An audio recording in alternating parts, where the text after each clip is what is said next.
going on YouTube? Today we're going to look at the best way to store data in Excel, Excel tables. Let's get it.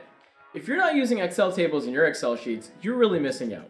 Right out of the box, when you convert a range into an Excel table, you get formatting and auto-filtering right away. And the best part is, whenever you add data into your Excel table, it continues to extend on its own. So if you're referencing a table inside a formula, you never have to update that formula if your data extends. So let's go see the power of Excel tables. All right, so here I have some data and it's black and white, it's boring. So what we're gonna do is we're going to convert this into a table. So what I'm gonna do is I'm gonna click anywhere in my data range. I'm gonna come over to the Insert tab and click on Table. It's gonna ask me if I have headers in my data range, and I certainly do. So I'm gonna go ahead and click OK, and we'll see that right away Excel has formatted my data. It's also added column headings so that I can sort and filter my data. And yeah, it's a really cool feature that Excel has to quickly manage and store the data that I have. Next up, we're gonna see how to use a table in a formula. So here I have a table of data, and I'm not gonna convert that into a table. Rather, I'm just gonna keep it as it is in a range. Here on the right side, in the F column, I have a VLookup formula that's looking for the cell above it in the data range. So we're looking for this one inside our data range, and wherever we find the match, we're going to bring back the location, which is the third column. So here we have a 1 as our input, and we're returning back Austin. If we change that to, let's say, 4, we'll see that karaoke, she works in Vancouver, and that's what our VLookup formula is returning.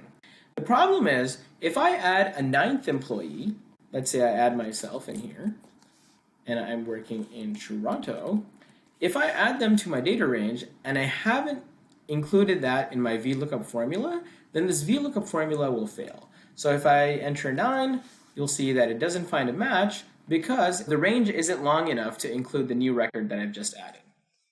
If I extend the range, then of course the VLookup formula will work. Using Excel tables, Excel dynamically increases the ranges of our tables. So here I'm going to click anywhere in our data range, and I'm going to go to the Insert tab and click Table. I do have headers in my data set, so I'm going to click OK, leaving this checkbox checked. And what we're going to do here is we're going to add in our 9th employee. So 9, and we're going to type in my name here and the office that I work in, Toronto. And we're going to try to see if our VLookup formula works. So I'm going to type in 9 here, and as you can see, it automatically extends the formula. If we reference our table inside our formula here, let's reference our table, we'll see that as we enter more and more data into our table, our VLookup formula will continue to work. Let's add in some people here. So we have Drew, and we have Andrew. And if we try Andrew, we'll see that it doesn't have any data here. So we'll go Houston and Austin, and we'll see that as we enter in a correct employee ID, our VLookup formula returns the correct office.